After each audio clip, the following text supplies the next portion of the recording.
அருட்பெரும் ஜோதி அருட்பெரும் ஜோதி தனிப்பெரும் கருணை அருட்பெரும் ஜோதி எல்லா உயிர்களும் இன்புற்று வாழ்க. ஹலோ சோல்ஸ், இன்னைக்கு நம்ம சாகா கல்வியில் நம்ம பார்க்க போகிறது தேகம் நீடிப்பதற்கு தீப பிரமாணம். அதாவது நம்ம தேகத்தை எப்படி நீடிக்கலான்னு வள்ளலார் ஐயா என்ன சொல்லியிருக்காங்கன்னு நம்ம இப்போ பார்க்கலாம். இந்த தேகம் எவ்வளவு முக்கியன்றது எல்லாருக்குமே தெரியும். இதில் உடம்பின் அருமை, அதில் ஐயா இந்த உடம்பை அலட்சியம் பண்ணாமல் பொன்னை போல் பார்க்க வேண்டும்னு சொல்லியிருக்கிறாங்க. சுவர் இருந்தால் தான் சித்திரம் எழுத முடியும். அந்த மாதிரி இந்த உடம்பை வச்சுட்டு தான், இந்த மனித தேகத்தை வச்சு தான் நம்ம மரணமில்லா பெருவாழ்வை அடைய முடியும். அதற்கு உணவு ஒழுக்கம், கரண ஒழுக்கம், ஜீவ ஒழுக்கம், ஆன்ம ஒழுக்கம், இது எல்லாமே ரொம்ப முக்கியம். அதெல்லாம் பின்பற்றினதுக்கப்புறமா நம்ம இதை ஃபாலோ பண்ணலாம். இந்த தேகத்தை நஷ்டமடையாமல் இருக்கிறது எப்படின்றத இப்போ நம்ம பார்க்கலாம். இன்னொரு முக்கியமான விஷயம், அருட்பெரும் ஜோதி ஆண்டவர் வருவார்னு ஐயா சொன்ன மாதிரி வரும் தருணம் வந்துவிட்டது. எல்லோரும் தயாராயிருங்க. அகவினத்தார்க்கு சாகாவரமும் ஏனையோருக்கு பரிபாக நிலையும் அழிப்போம், செங்கோலாட்சி செலுத்துவோம் அப்படின்னு சொல்லிட்டாங்க. தயாராக இருங்க, நன்முயற்சியில் இழுங்க, எல்லா உயிர்கிட்டையும் அன்போடு இடுங்க. புலால் சாப்பிட்றத அறவே தவிர்த்துடுங்க. ஒரு சில பேர் புலால் சாப்பிட்றத மாற்ற முடியலாதவங்களும் தயவு செஞ்சு மாற்றிக்கோங்க. ஏன்னா அதற்கான நேரம் வந்து விட்டது, காலம் இல்லை. இப்போயும் நம்ம நன்முயற்சியில் இல்லைன்னா திரும்ப இந்த பிறப்பு இறப்பு சுழற்சியில் மாட்டிக்கிட்டு நம்ம ரொம்ப அவஸ்தைப்படுவோம். தயவு கூர்ந்து புலால் உண்ணாதீங்க.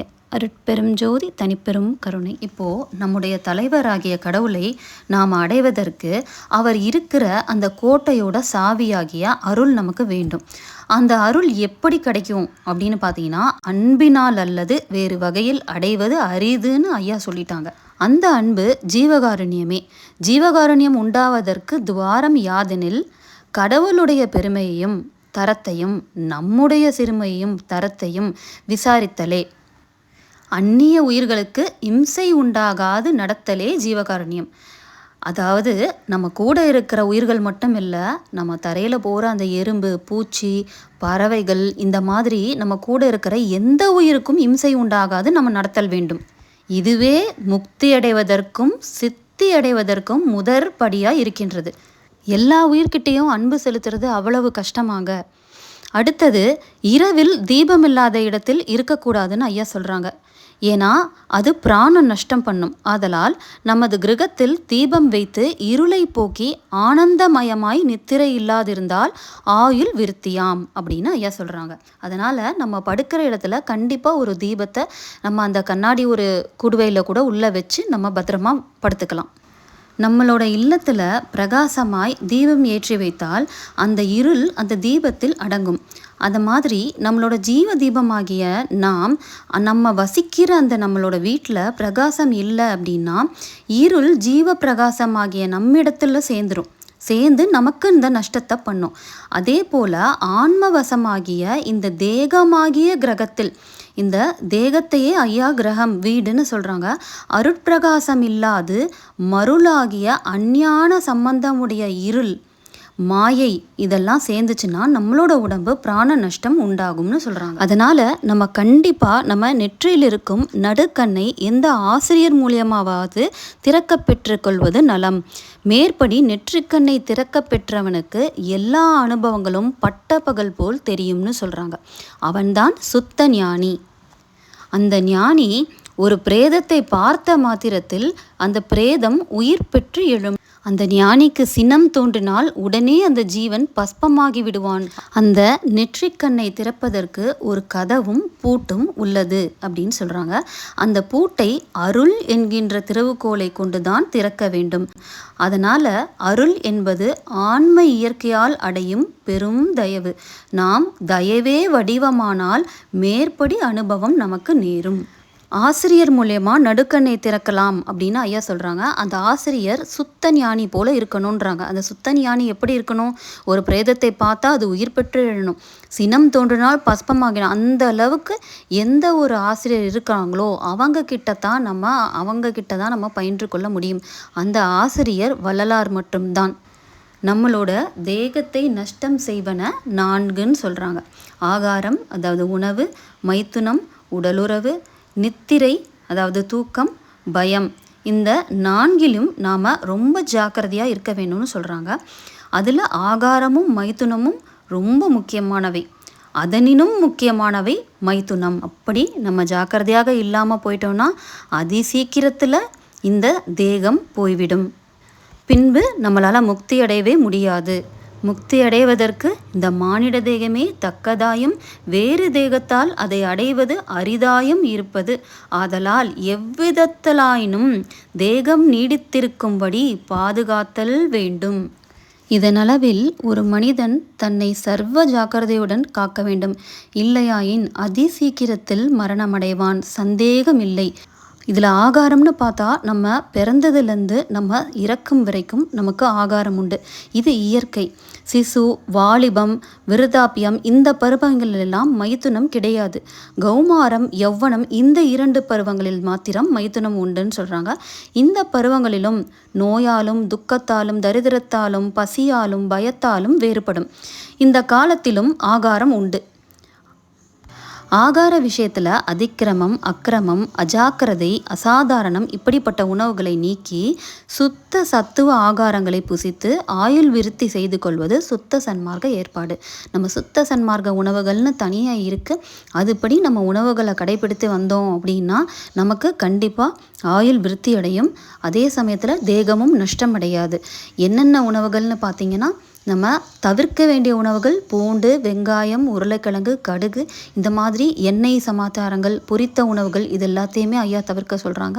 கத்திரிக்காய், வெண்டைக்காய் இந்த மாதிரி கொஞ்சம் துவரம்பருப்பை போட்டு சாம்பார், இந்த மாதிரி பேயன் வாழைக்காய், அது பிடிக்கருணை, கரிசலாங்கண்ணி, பொன்னாங்கண்ணி இந்த மாதிரி ஒரு சில கீரைகள், 3 நேரமும் வெற்றிலை பாக்கு எடுத்துக்கொள்வது, புளி, மிளகாய், உப்பு இது 3த்தையும் அன்றாட நல்லா குறைச்சி உணவு அருந்திட்டு வந்தோம் அப்படின்னா நமக்கு கண்டிப்பாக தேக நஷ்டம் அடையாது.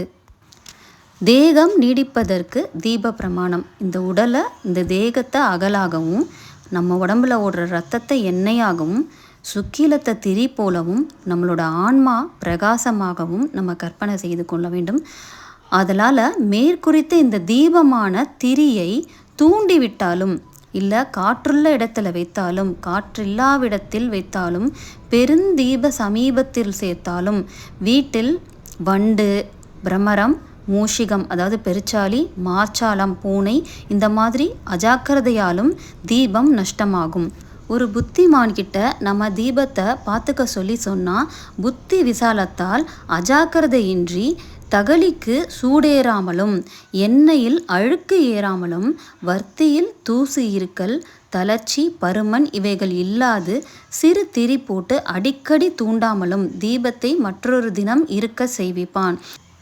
விசேஷ அறிவுடையவன் மேற்குறித்த லோகம் முதலியவற்றில் தீபம் வைக்காது வைரப்படிகங்களில் அமைத்த தீப தகலியில் மேற்குறித்த தீப உபகரணங்களை திரவமாக்கி சுத்த அக்னியில் பிரகாசம் உண்டாக்குவான்.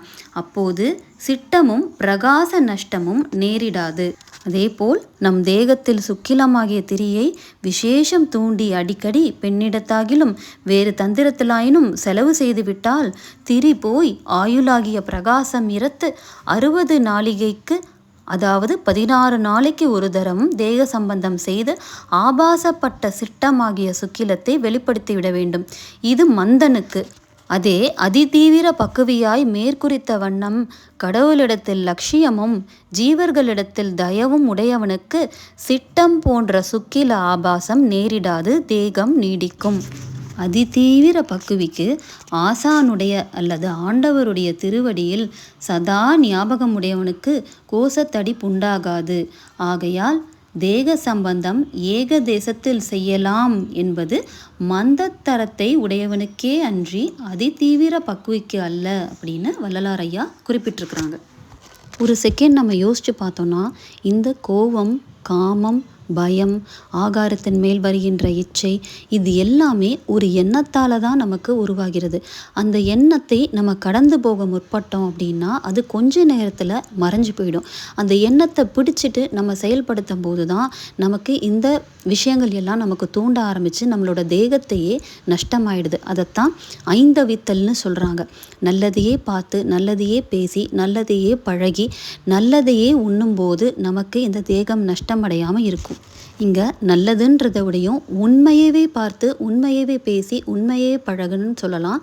அந்த உண்மை இறைவன் மட்டும்தான். அப்போது இறைவனை நம்ம விடிவாக பிடிச்சிருக்கும்போது இறை சிந்தனையோடையே நம்ம பூர்வமத்தி கவனத்தில் எப்போயுமே நம்ம இருக்கும்போது இந்த உணர்வுகளெல்லாம் பஸ்பமாகிடும். இந்த உணர்வுகள் நம்மளை ஒன்றுமே செய்யாது. இறை உணர்வுக்கு முன்னாடி இந்த உணர்வெல்லாம் அற்பமே.